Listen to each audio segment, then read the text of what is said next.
Hello, I'm Tim Loughton, Member of Parliament for East Worthing and Shoreham, and welcome to the latest of my Tell Tim podcasts. Now, Europe, the subject's not going to go away for the next 4 months, but I specifically want to talk on the subject of security and policing. A lot of scare stories. Again, I'm afraid this campaign so far has been marked by a lot of scare stories, so I really want to deal with the facts. Many people have been saying that if Britain votes to leave the EU on the 23rd of June, it could undermine our security. Well, from a military perspective, the most important alliance that we're involved with is, of course, NATO. NATO includes a lot of EU countries, but a lot of countries beyond, including, of course, America and Canada and Turkey to our east. That is the cornerstone of our defence policy, as well as our own defence capability, and the EU does not have a key role in that. So let's have no more nonsense about our defence capability being undermined if we were outside of the EU. But let's look at policing and intelligence. Now, in this country, we have an excellent, probably the best police service in the world, based just down the road at Scotland Yard.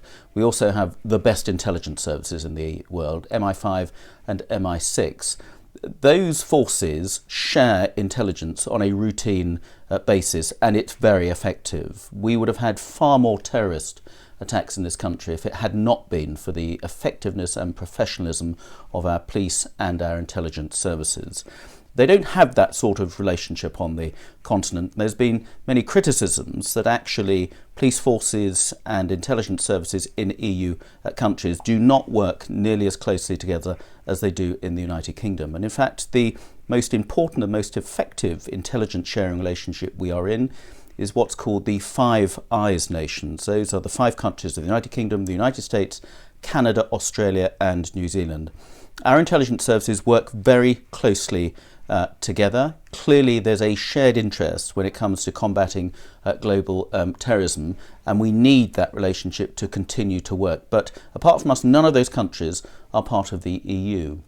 So last week I went with the Home Affairs Select Committee over to Amsterdam to visit Europol, and Europol does some really impressive work on countering global crime, on dealing with serious crimes, people trafficking, money laundering, and of course terrorism as well. And we met some very impressive professional police officers from around the EU nations and saw the great job they're doing and swapping data, sharing intelligence and moving operationally to combat criminals and terrorists wherever they are.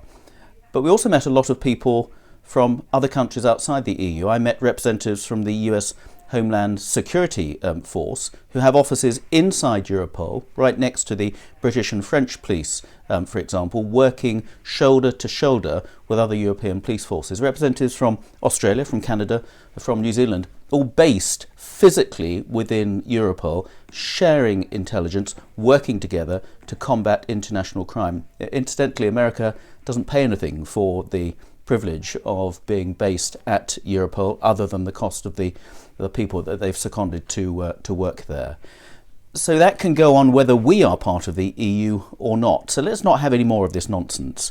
Are those people who want to scare us into remaining actually saying that if our Belgian or French police counterparts got wind of terrorist activity on their side of the continent or in the Channel or close by to us, that they wouldn't share that with Scotland Yard, with MI5, MI6, simply because we are no longer members of the EU? Well, that is a nonsense. What we need is much better intelligence sharing, much better joint cooperation between police forces and between intelligence services, not just within the EU, not just within Europe, but globally.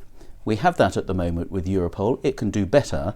It will continue to do a very good job, including us, whether we are part of the EU or not. Let's have no more of this nonsense. The security and intelligence sharing that we enjoy in the United Kingdom will not be impacted upon if we vote for our own independence on June the 23rd and we vote to leave the EU, as I hope you will. Thank you.